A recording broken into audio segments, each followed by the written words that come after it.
having an unsupportive and unloving parents and partner will make it much more harder. You know, alam mo yung parang ganon. How are you holding up? So, juggling that two responsibilities. You're going to school and then pag uwi mo ng bahay, you have to take care of your kids. Siyempre, hindi lang naman yung parang inaalagaan mo sila. May love and care din kasi doon.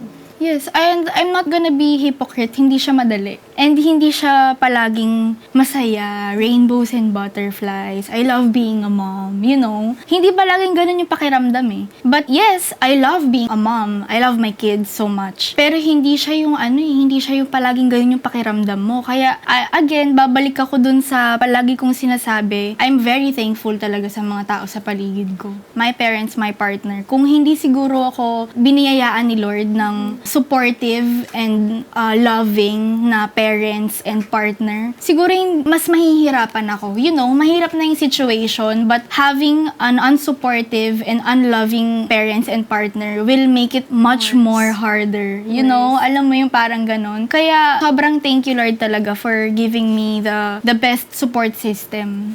Very true naman din. And ano yung may ma-advise ka man lang to the woman who is going through the same thing as you? Ano yung sa tingin mo pinaka mapapayo mo sa kanila?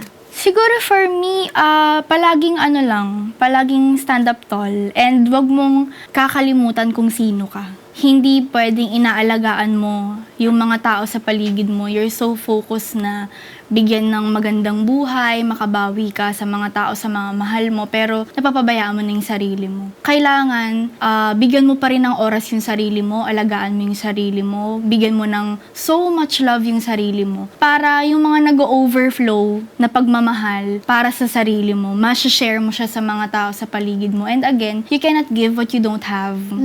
Kaya kailangan, meron ka munang pagmamahal sa sarili mo, meron kang respeto sa sarili mo, meron kang pag-aalaga na binibigay sa sarili mo. Para yun yung ma-share at maibibigay mo sa mga tao sa paligid mo. That's great. Yeah. And since you're a very insightful woman, so for our last question na lang din, ano ang huling bagay na nagpayak sa'yo at bakit? Siguro nito lang, lately, parang medyo, kasi ako medyo, I don't know, maybe lost. Parang napanghihinaan ako ng loob sa sarili ko. Maraming questions.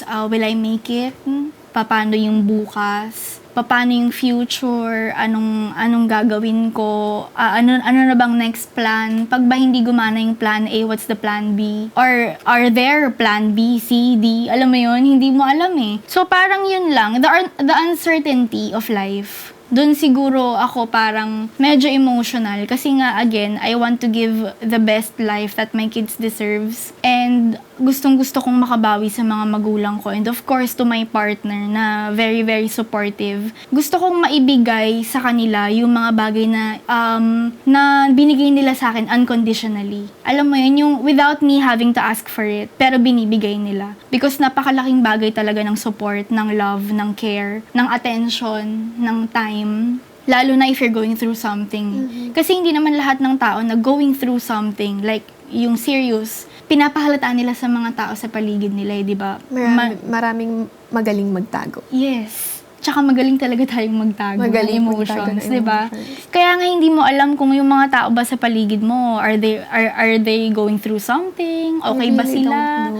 Hindi mo talaga alam. Kaya kindness really goes a very long way. Kaya ayun, isa yun, again, going back to the question, isa yun sa mga nagpapaiyak sa akin, the uncertainty. Uncertainty of life. Yes. So, ang sabi nga dito, minsan kailangan natin umiyak para masabi sa sarili natin na okay lang. Fears don't make you weak, they make you human. Totoo. And I guess that sums up lang naman yung session natin for today's Comfort Convos. And thank you so much. Thank you so much. Parang feeling ko nasabi ko dito yung mga, yung mga nasa utak ko lang na thoughts. Alam mo yun? Oo, yeah. Parang nailabas mo siya, parang nakakagaan ng pakiramdam. Pero ikaw, sa tingin mo ba, what do you think about this kind of outlet na safe space, may tayong comfort conversation, we're just talking about the things na we don't usually talk about? Yeah. Alam mo, I feel like this is very important para sa mga tao na magaling mag-bottle up ng emotions nila. Magaling mag-hide.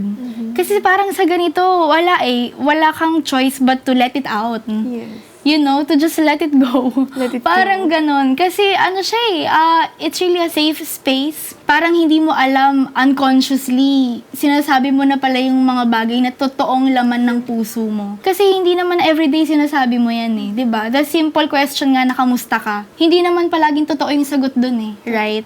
Actually, parang yun nga yung pinaka madalas pinagsisinungalingan ng mga tao eh. Yung Di, okay lang. Oo, okay lang, pero yung totoo, kakaiyak lang. Totoo. Ayaw mo na talagang bumangon nung araw na yon, yung mga ganon. Kaya feeling ko this is such a huge help para sa mga tao na magaling magtago. Kasi sa ganito parang unconsciously hindi mo alam talagang nasasabi mo na lumuluwag na paunti-unti yung pakiramdam mo. And that's what I felt. Oh. Yeah, magaan siya sa pakiramdam, masarap sa pakiramdam. So would you do this? Or Yes! Of course!